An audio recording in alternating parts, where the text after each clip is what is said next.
this is the year 2012, I think, and it is the year of a lot of decadal anniversaries. One of them that's prominent is the 100th anniversary of the discovery of X-ray diffraction by Bragg in 1912. I'm sure we're all here to celebrate that. Another decadal event is that it's 10 years, I think, since the establishment of the Bragg Institute here. Another decadal event is that 80 years ago, James Chadwick discovered a neutron. But what I want to point out is, see, how do I advance this thing? Just a moment. Just this one? Yes. Just keep going. Oh, no.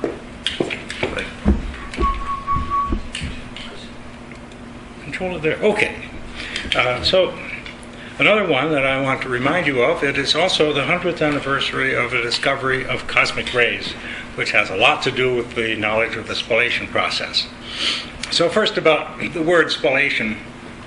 Glenn Seaborg and William Sullivan coined this word, and there's a known time of day even when they coined the word spallation, because there was, by the time in 1947, quite a lot known about this.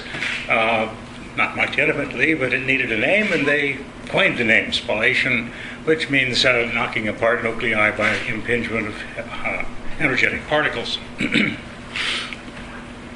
I've always wanted to find that letter, because it's a known letter written on the 20th of August in 1947, and I've asked my colleagues at Berkeley, please look in the files of Glenn Seaborg, see if you can find that letter. Still not found.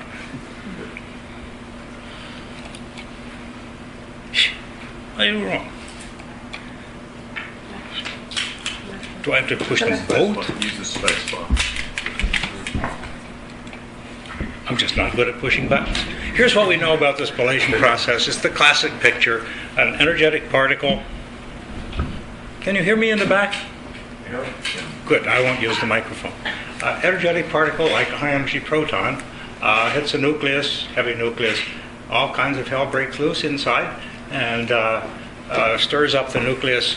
Some internuclear collisions take place, and protons and neutrons of high energy come out. Some pions are produced, and then in an intermediate stage they evaporate some light particles, alpha particles, neutrons, deuterons, and then at a later stage you have a radioactive nucleus which likes to get rid of its energy. Mostly it gets rid of its energy by radiating neutrons, by emitting neutrons. So it's a prolific process of liberating neutrons from nuclei. And then you're left with some radioactive debris. Now, so this is what we know about it today, but it all started when Victor Hess, an Austrian physicist, decided that he would fly in a balloon with an instrument to detect charged particles. And he took this balloon up to an altitude of something like 20,000 meters and measured the intensity of charged particle radiation, which was energetic cosmic rays, protons.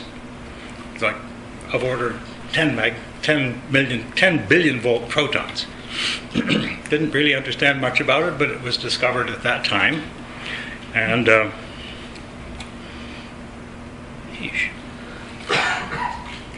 I found this in the newspaper, the International Herald Tribune, on the 8th of August, which was the anniversary day of this discovery. I was traveling and reading the newspaper at that day. It was a piece of good luck that I found that. Anyway, Victor Hess received a Nobel Prize in Physics in 1932, not connected with neutrons. It was just that by then they knew about these heavy or high-energy particles and could use them for different physics experiments. People have done a lot of measurements of the neutron production, and this is a measurement that was done sometime after the balloon flight here in a borrowed B-29 heavy bomber in 1945. Harold Agnew, who was a young scientist at the time, borrowed this bomber from the Air Force and equipped it with a bunch of neutron detectors and flew it up and measured the dependence of the neutron flux as a function of altitude above Los Alamos, because the minimum altitude was 7,000 feet. So you know this was at Los Alamos.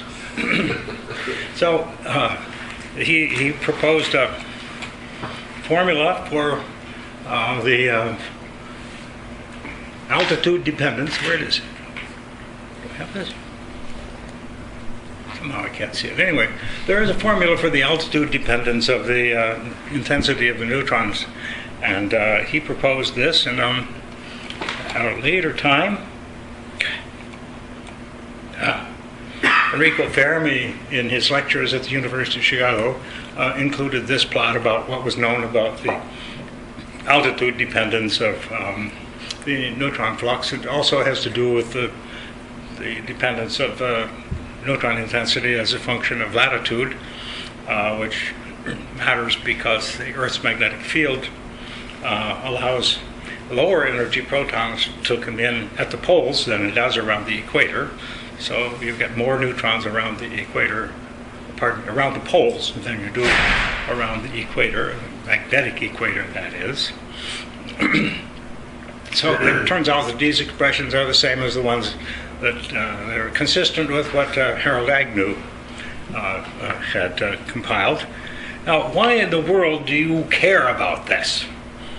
Because there is this low flux of slow neutrons right here, right now. And it's pretty much steady, except that it depends upon the atmospheric pressure. It's because the atmosphere is a shield against high-energy protons, and it's equivalent to about 10 meters of water. On very stormy days, the pressure is low, and the shielding is less, and the neutron flux goes up and down, and people who are talking about cold fusion thought, aha, my detector counting rate goes up and down, and it must be because I'm turning on this electrochemical cell. Well, they were cherry-picking the data, which we all know better than to do that. And it was just correlated with the atmospheric pressure variations. Now, it didn't end there. I want to point out that this is all consistent with the data. And these measurements didn't really end there. When people observing the variation of the cosmic ray-induced neutron flux at the Earth's surface, because it matters when you're monitoring seaports against people trying to import, let's say, plutonium cores for atomic weapons. So it goes up and down according to the tides. You should know this. Sometimes you may work on these things. And these measurements have been continued recently to the depths of the sea, where our friend Rolando Granada borrowed an Argentine submarine, equipped it with a bunch of neutron detectors, and took it down to the sea's bottom, and there he carried out cold fusion experiments in the absence of cosmic ray-generated neutrons. So, but you should know about these things.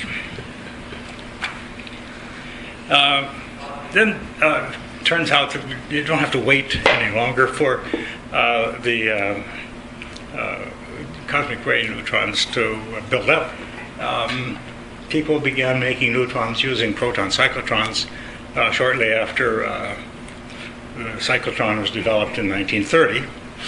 And until the 1940s, this was the main way of making neutrons, that is by spallation, high-energy protons striking heavy element targets. And Glenn Seaborg was one of the first to do that. I want to tell you what the neutron spectrum is from spallation. Pretty much it's independent of anything. You're just deliberating neutrons from the population that exists in a nucleus, and they're rolling around here with their own momentum distributions. If you knock them loose, they all reflect that same momentum distribution. And that's the reason for this expression. You can say that the nuclear temperature is something like 1 or 2 million electron volts. And it's pretty much independent of the process by which you make neutrons. Fission by evaporating from fission fragments, or spallation, or pretty much independent of that. The earliest practical applications of the spallation neutrons were thunk up in the 1940s in relation to nuclear weapons development. There was, of course, people realized that you could use plutonium. In fact, that was the first nuclear explosion, was plutonium-based. But it needed a supply. The United States needed a supply, or wanted a supply. Need is a different story. Anyway, wanted a supply of plutonium, and they thought the way to do this is to generate it with an accelerator producing plutonium from irradiation of uranium. There was a shortage, or a known or perceived shortage, of uranium-235, which was also bomb stuff. So they were working toward plutonium, supplying more plutonium. They built and conceived an accelerator called the Materials Testing Accelerator. It was a very ambitious project. It never had any intent to do anything to test materials. It was a secret project, and it was meant to breed nuclear weapon materials. Anyway, that was all secret until it was revealed in the 1950s. Come on. It was a very ambitious accelerator project, 150 megawatts of deuteron power. Just unimaginable in those days, but they imagined it. Come on. This is a drawing of what they built. Here are people. And this is a linear accelerator with accelerating gas in a vacuum chamber in a huge building.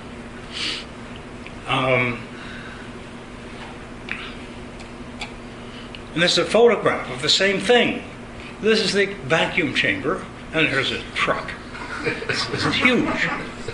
And actually, they developed the first stages of this until finally they found deposits of uranium in Canada and the United States, and they gave up the project, didn't need to do this anymore. And then it was revealed in a popularist science magazine, Popular Science magazine, revealed all of this in about 1957.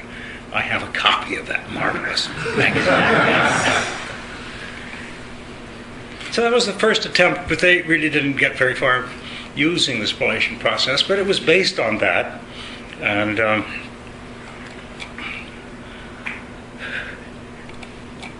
the next large investment of intellect was a Canadian intense neutron generator project that was launched in about 1960 in Chalk River.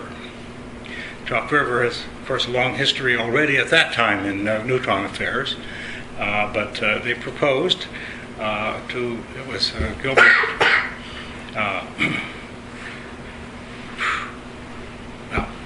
scientists there proposed to build a giant accelerator, 1 GeV accelerator, accelerating 65 milliamperes of deuterons onto a lead-bismuth eutectic target, and they were aiming to produce neutron fluxes in a big D2O moderator, neutron fluxes of 10 to the 16th neutrons per square centimeter second, which is greater than neutron flux in any of the research facilities even today. Their development went on a long ways, and ultimately it failed for what I understand are two reasons. One, they didn't know how to build this accelerator. The second is one that is a cautionary tale for all of us, and that is they had not properly sold this big project to the Canadian scientific community. And they lost, or they never had, they lost the community support. It's a cautionary tale to all of us who think we might build something. But this project was not just a wheel spinner, because it was very important. Here's what it would have looked like. A mile-long linear accelerator and neutron facilities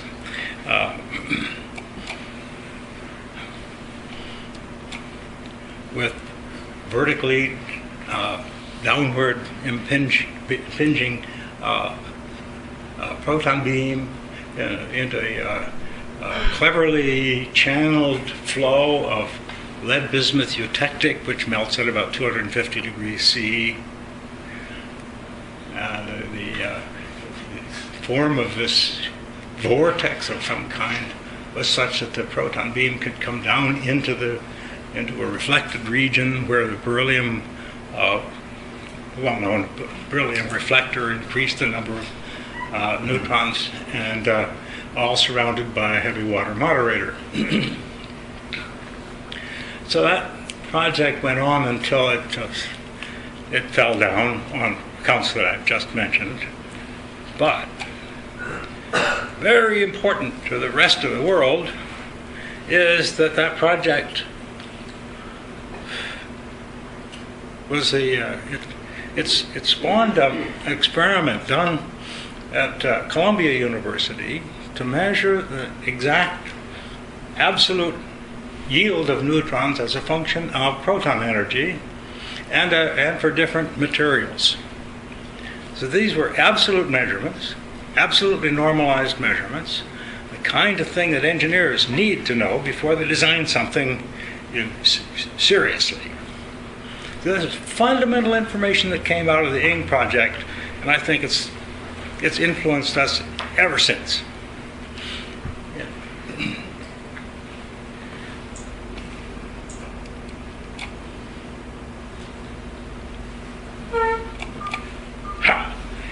Those formulas look, those functions, the measurements look deceivingly simple, and they are. You can fit them with linear functions. And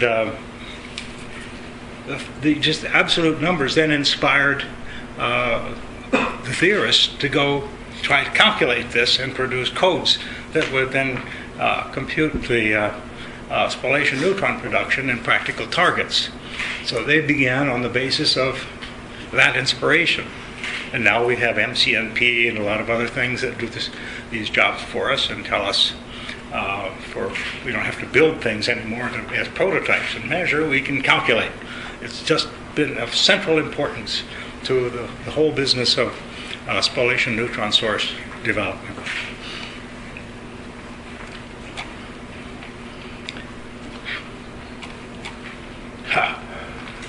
Some time ago, there was a question: if you're going to build a neutron source, you have to build an accelerator. What accelerator would I like to have? Well, it's well enough known that you could then calculate these things. And I phrased the question as a 10 GeV question. If you had your choice, what would you build for an accelerator to build a spallation source?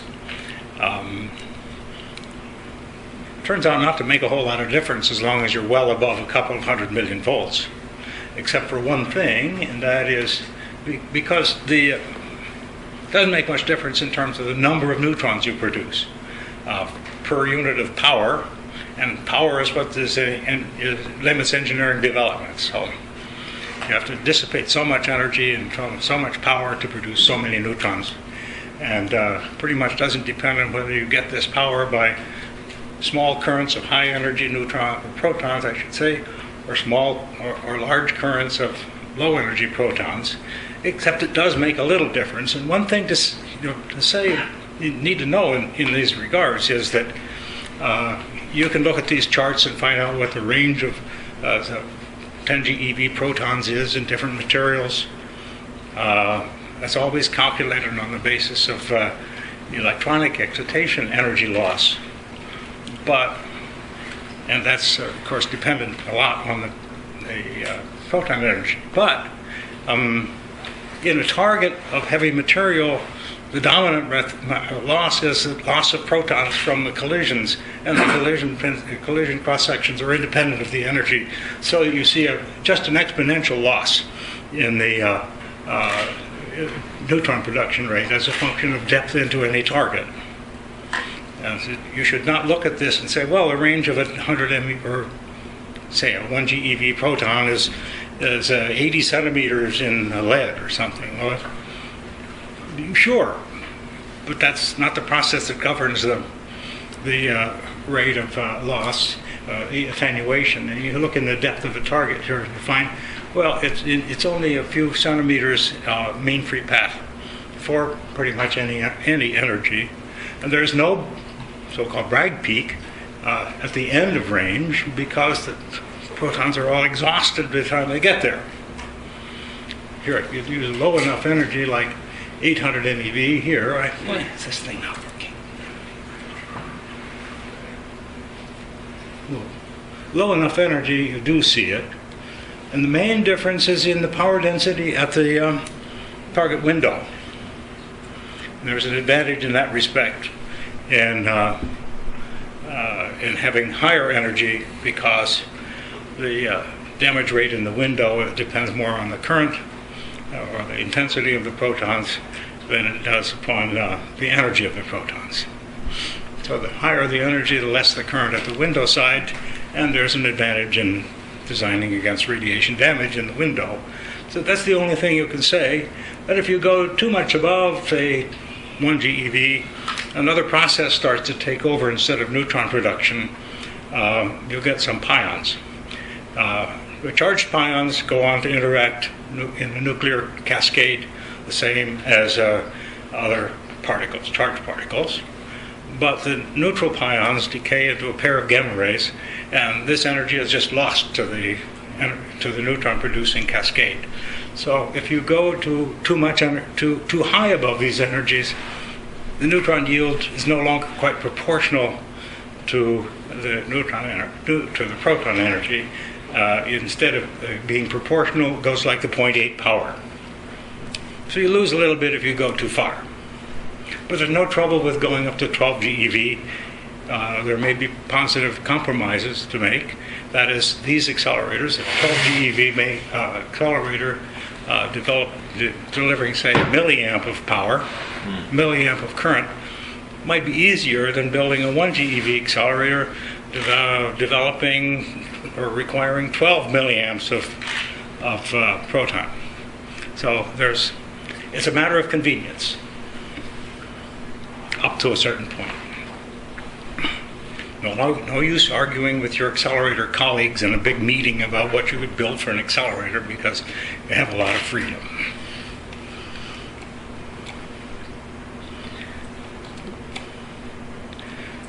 So, now why, about spallation neutron sources, I've tried to tell you a little about the spallation process and what came to be known about it since the discovery of cosmic rays.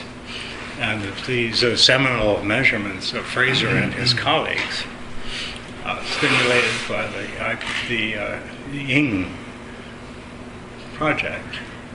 So, it turns out that pulsed operation is a natural way of applying accelerators to make neutrons.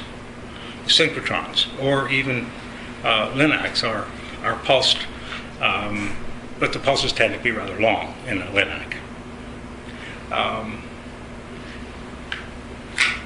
Spallation process also is rather efficient in terms of producing neutrons per unit of energy that needs to be dissipated. Fission, which we allow in our reactors, requires dissipating about, round numbers, 200 million volts of heat energy for every useful neutron you produce. people who know will say, well, he's exaggerating, but not by much.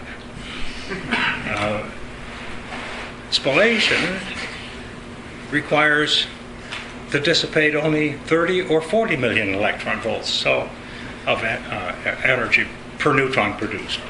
So it's much more efficient than fission. It gives you more latitude for dissipating power, if the power is a limit, which it is. There's more to it than that, but it's always a limit. So the 30 or 40 million volts per neutron instead of roughly 200 gives you a big advantage. It's also true that accelerators operate naturally in a pulsed mode, and they produce all the neutron products in a short time, however long the pulse is, usually a microsecond long pulse. Meanwhile, pulses are usually at 10, 100, somewhere in there, hertz, 10 or 100 pulses per second. So there's intense pulse of energy at this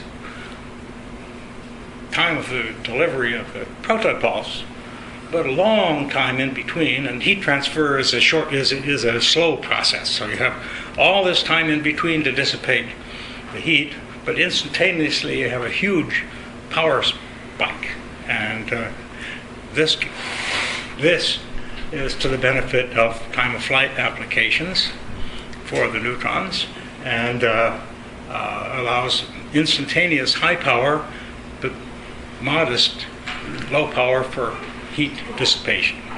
So that's the basis of a pulse spallation source. Efficient neutron production through spallation, pulsed operation to give you a large duty cycle factor that allows dissipation of heat at a slow rate, but instantaneously high neutron fluxes.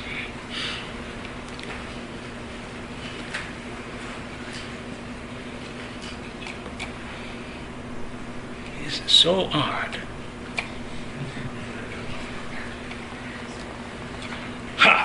So the picture looks like this. Usually there's a negative hydrogen ion source that makes these things possible. LINAC is the easiest way to get initially low energy particles accelerated. So to some intermediate energy, let's say 50 million volts. Injection into a storage ring or a synchrotron ring. And so you can just put these neutrons, or put the protons in this ring. Where does that light go anyway? It doesn't reflect back to me at this angle. It must not get to you. Does it? Can you see this thing? No. No? Darn. So anyway, so you accelerate them in the synchrotron, or perhaps you just have a storage ring and an accelerator that stores them up. But a key thing in all of this development is the negative hydrogen ion source and stripping injection into a storage ring or a synchrotron. About the time that these ideas started to coagulate in the late 1960s, one of our colleagues at Argonne returned from Russia with word of a very high emittance, that is to say, very narrow angular distribution and high current. High emittance, negative hydrogen ion source. So you previously people could make beams of negative hydrogen ions, but they weren't very efficient. Here came Budner and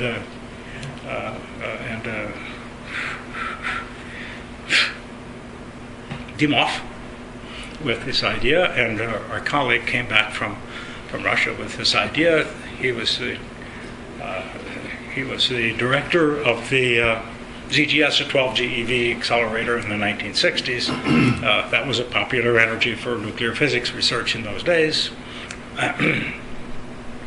And the idea was to increase the intensity of the proton beam accelerated in the zero gradient synchrotron at Argonne. His idea was we inject at 500 million volts instead of 50 million volts. You can stuff a lot more protons into the ZGS. accelerator. So you needed to accelerate to 500 MeV to follow his idea. So this involved building an intermediate accelerator between the 50 million volt linear accelerator that was used to inject.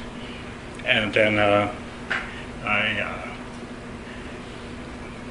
extract from this at 500 MeV and inject into the ZGS synchrotron. So you accelerate negative hydrogen ions to 50 million volts, pass them through a very thin film, say, of carbon, and the 2 electrons in the negative hydrogen ion fall off, leave you with a proton, and the electrons disappear somewhere. Meanwhile, this carbon foil is so thin that protons that are already circulating in the ring just pass right on through and keep going around, and you can pile up more protons on top of one another in the same orbit. Liouville's theorem says you can't do that, but Liouville's theorem applies to reversible processes like electromagnetic deflection or electrostatic deflection, and not to inelastic processes like stripping. So this just overcomes the limits of Liouville's theorem. You keep piling them on. And this is a fundamental reason why spallation sources work, because you can then stuff a lot of protons into a single ring. So H- injection, H- source was important development. Stripping injection to increase the number of particles stored in the ring. Single turn extraction produces a pulse like a microsecond long. It impinges on a target that produces neutrons by spallation. Then you have to slow down the neutrons because they're million-volt neutrons. You slow down where that we do interesting things with them to thermal energies, and that's done in hydrogenous moderators. And if you extract neutron beams from there, that's a pulse spallation neutron source.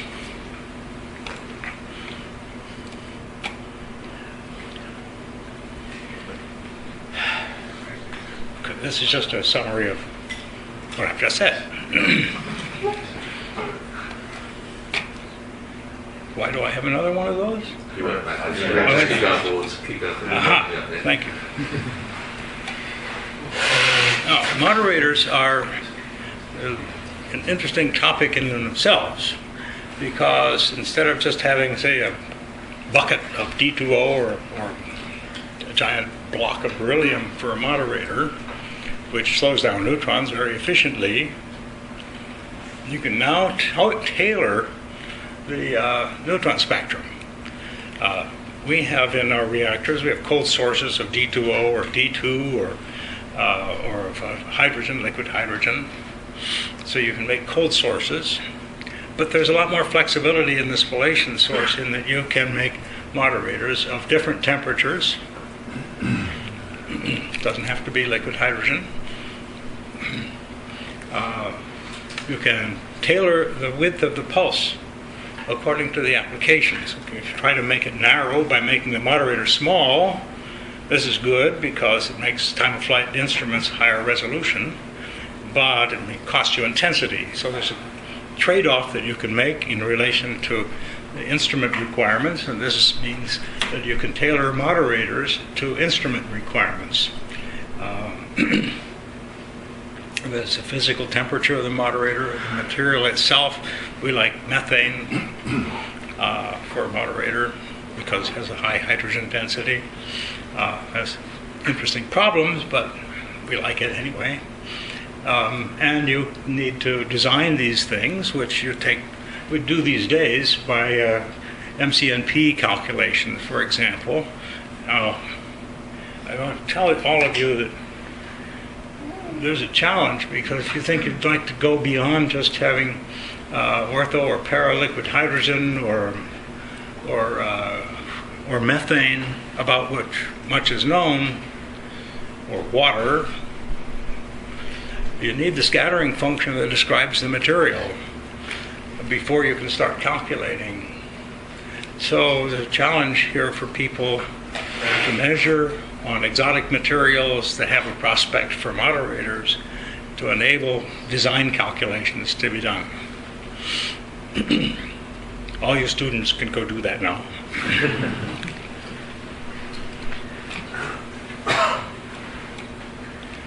What happens if you do play with the parameters? Here's a measurement of the emission time distribution carried out by putting a single crystal monochromator in a neutron beam, reflecting it into a detector. You get all the different orders of reflection. N lambda is 2d sine theta. So you get a lot of peaks like this. If you look at one of them in detail, it looks like this. And turns out there's an easy way to describe these rather complicated looking shapes, but the leading edge here turns out to be a big advantage in neutron instrument development. It's very sharp. So you can measure these. And here are neutron spectra from two different kinds of sources. Reactors, where you have, say, a moderator of D2O, gives you a spectrum of about 300 Kelvin average energy. Or, let's say, a D2 cold moderator, that gives long wavelength neutrons. Or hot source of, say, 2000 degrees C graphite, heated by gamma rays. So there are hot sources, cold sources, and room temperature thermal neutron sources in reactors, and that runs the gamut of flexibility. In the pulse sources, there's another range of possible adjustments according to temperature and the size and other characteristics of the moderator. And the spectrum that you get always has a large component of epithermal neutrons, because it's because the moderators are inefficient. It does not thermalize thoroughly, so you get some thermal neutrons. It turns out to be enough, but following along, or they follow from a high intensity of epithermal neutrons. So there's no need of having a hot source in a pulse spallation source, because you already have lots of epithermal neutrons. There is reason for having cold sources. And you see a Maxwellian spectrum in most cases, but one of the most important cases, liquid hydrogen, you don't. It's more complicated than that. So nevertheless, you see roughly Maxwellian at the temperature of the medium with a large component of epithermal neutrons. So with the realization of or the dim realization of all of those possibilities, we started in about 1970 at Argonne to think about building such a thing, because the prospect for this 500 MeV booster led people to build one. They started building one. First they borrowed a 200 MeV. They borrowed a disused 2 GeV electron linear from Cornell University and brought it to Argonne as a prototype for the 500 MeV booster, and they used it as a 200 million volt proton machine. So that was easy to be done, and that was done in the early 1970s. We started to think about what do we do with that, because it's not used all the time anyway. Maybe we should take that 200 MeV beam and make neutrons. So, with my colleague Motoharu Kimura, famous scientist from Japan, who had sort of joined this team about thinking about these things, he and I cooked up this scheme for building, you can't really tell quite what this is about, but a proton beam from the 200 MeV accelerator hit a target of lead, which is just half of a lead brick, with a copper tube to cool it with water. And then we had moderators around that were made of blocks of polyethylene. And the whole thing had two neutron beams going vertically.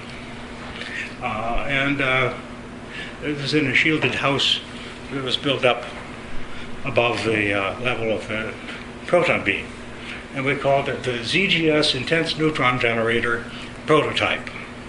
We were going to build a neutron source based on part-time use of the ZGS injector. The first step was a 200 MeV machine, and here's what it looked like. Here's looking from above, and here's looking from the side. We had two vertical neutron beams, and we built instruments in the house above. So that was the first fully evolved pulse spallation neutron source, and we actually did science on this, even though the proton beam power was like 20 watts of power. Now we talk an SNS of having a megawatt. So we've gone somewhere from there, but we could actually do some science.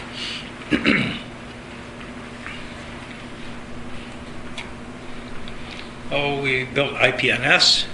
We built two prototypes, Zing-P. Then when the 500 MeV machine became available, we used that. We opened up 3 more beams that were horizontal. We had then 2 vertical beams and 3 horizontal beams. We could build instruments to start playing with instrument ideas, which we did in these prototypes. And meanwhile, we were building IPNS using the same 500 MeV accelerator, and we had the installation with 12 neutron beam holes, and a very flexible arrangement for the moderators. And eventually we built a booster target with enriched uranium and increased the power by the neutron beam intensities by a factor of 2 or 3, and that worked. And we learned some stuff about the targets. But let me go on to a little bit more technical stuff. The booster accelerator, the booster target, got unpopular because it required enriched uranium and made more delayed neutrons, which are background. So we didn't do that anymore, although we learned how to handle the background. So here's a summary of what has been done up to a point. That may not be ask you to try to memorize this table. What's important is that now liquid targets have a role in here because it can carry away the heat by a flowing coolant, which is also the target material. So there's an initial experiment along that line was done at Triumph in Vancouver, where they had a liquid lead target and 500 MeV high power proton beam. Mainly that just proved a point. It didn't really lead to a big research facility.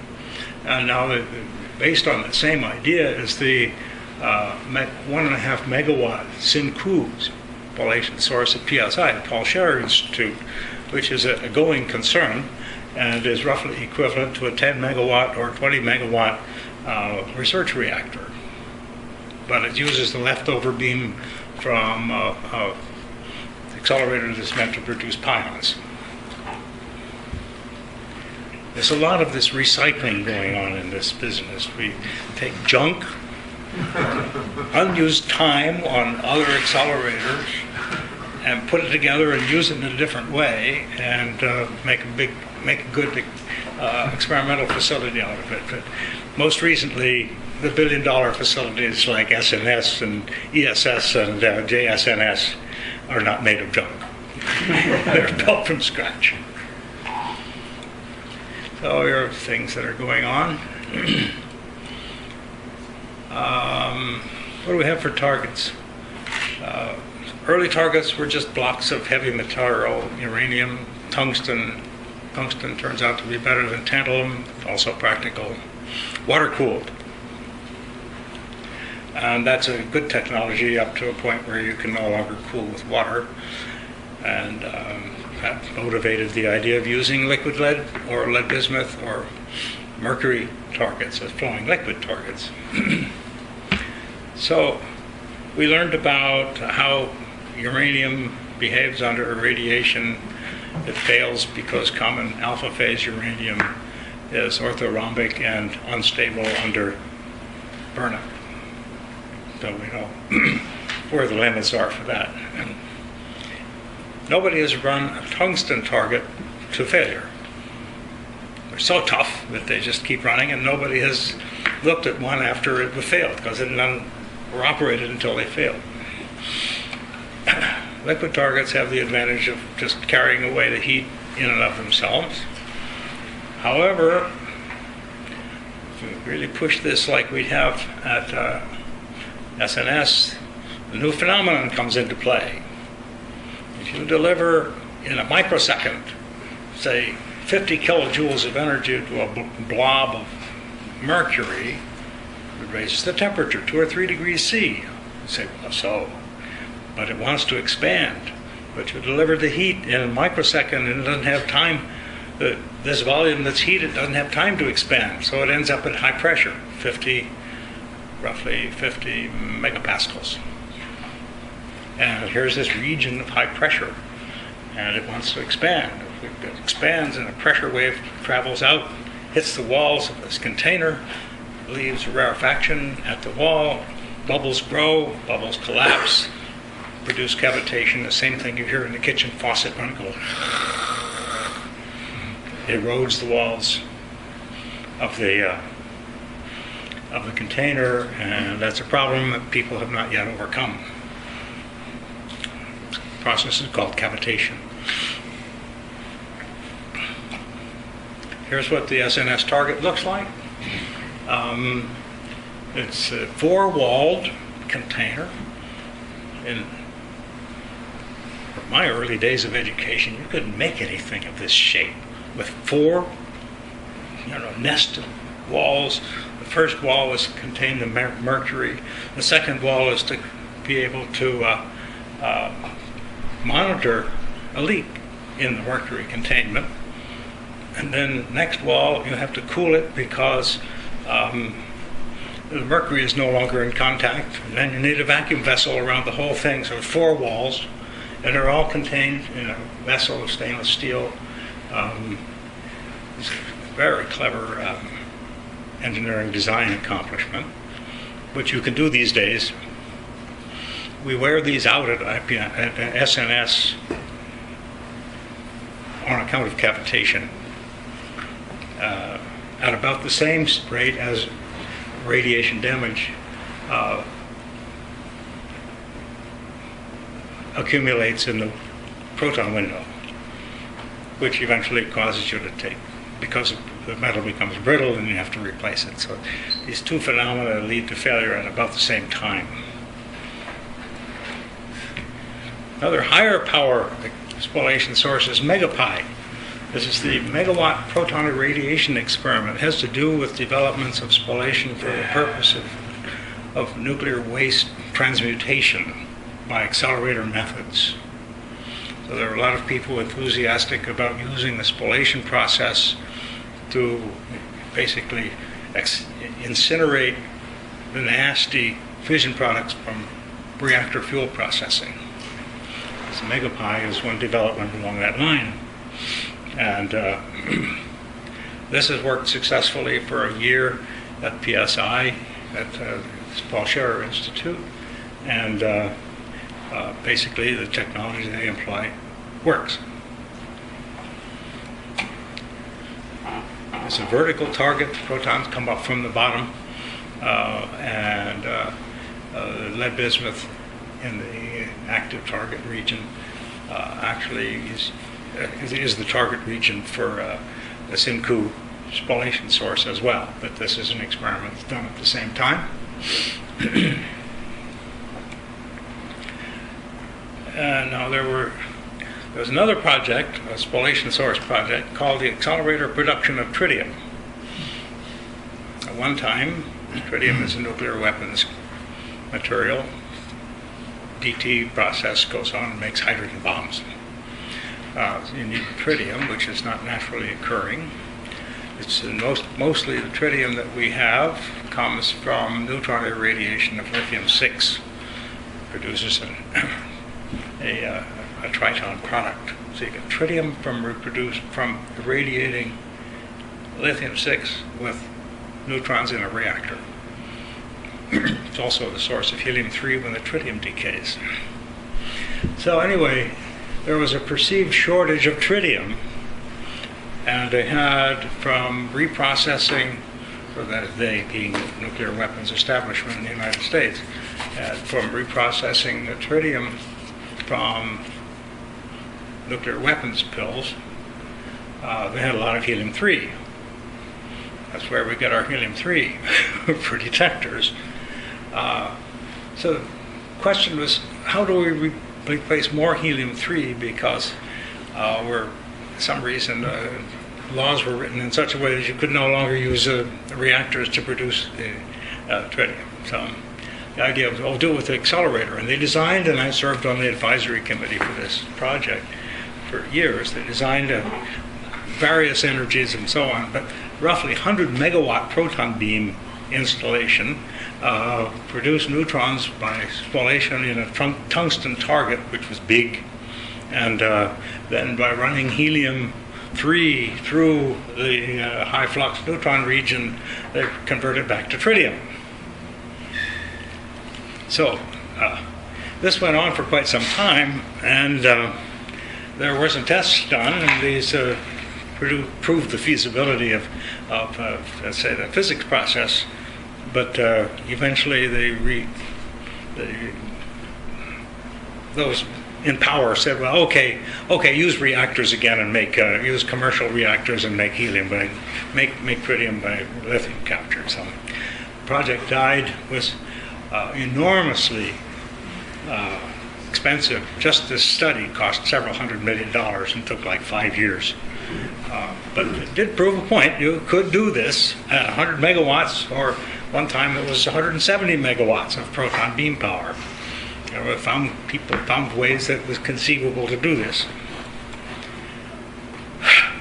Another approach to the target question, and I'll finish pretty soon, is to have the target rotate like we have in the X-ray sources, and some low energy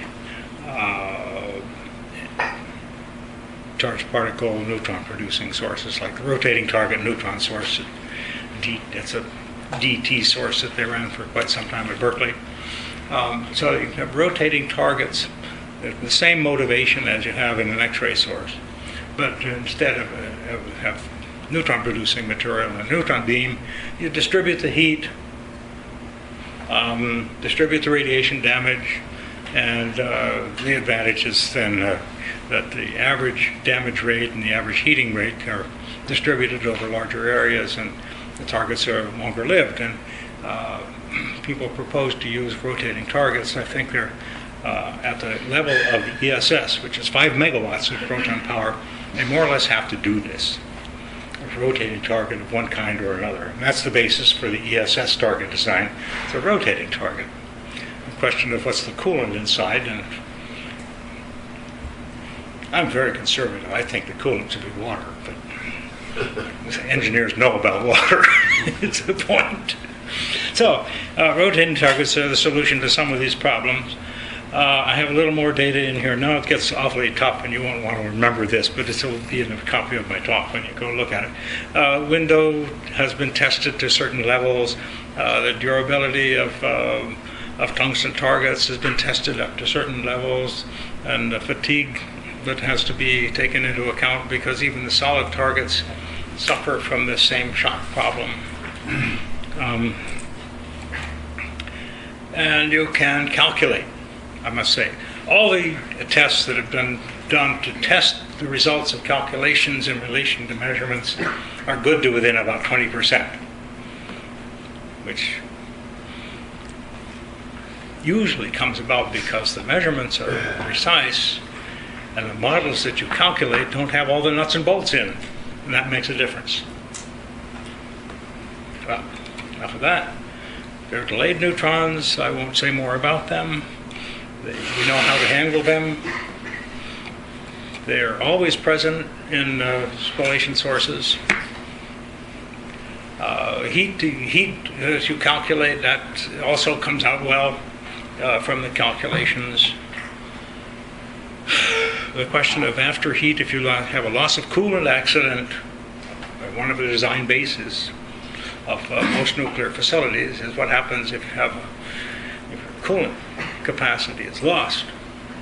And you might say, well, what is the material I should use in case I need to cool this? It turns out that tungsten is best because thermal neutrons captured in either tantalum or tungsten, just forget uranium because out of the picture for various reasons. Thermal neutrons produce radioactive nuclei which persist after the proton beam is turned off. The process is a whole lot worse in tantalum than it is in tungsten. So if the facility is designed based on limitations imposed by loss of coolant accident, tungsten is the material of choice.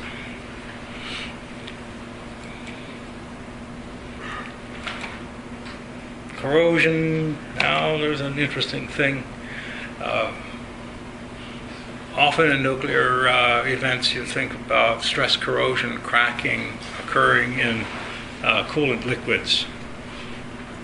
We exposed some high-strength steel bolts in an air atmosphere in IPNS, and they busted.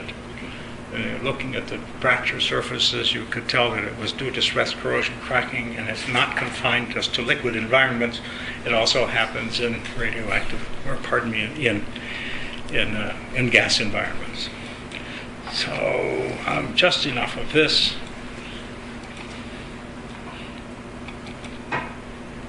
There is an organization called ICANS. It's been operating now for 20 sessions. 200 or 300 scientists come these days to talk about their experiences and ideas for spallation neutron production. It has spun a lot of associated relationships. So this is my representation of the tree of the international collaboration on advanced neutron sources. And here's SNS, a recent photograph. This is the lab and office buildings. Back in the background here is a 1 GeV LINAC. Storage ring is under the ground up here, and this, you can just barely see, but I can't tell where this is aiming, but it is an experiment hall. It's about 100 meters long and 75 meters wide, and has 22 neutron beam holes. 18 instruments are either finished or are in production. Here's the JSNS. It's part of a multi-purpose facility. Runs on the basis of a 3 GeV proton beam that hits a target in the materials and life science facility. The target is also liquid mercury. ESS in Lund, Sweden. This only exists in artist's concept, but here it is. It's a 5 GeV facility that would run at about 12 hertz and with no storage ring. It takes 2 millisecond long electron LINAC pulse and then makes the best of it. So that's where we're going, and more or less we have to say we understand it. One of the biggest challenges nowadays is to build instruments that are best configured to take advantage of the source as they exist. Thank you.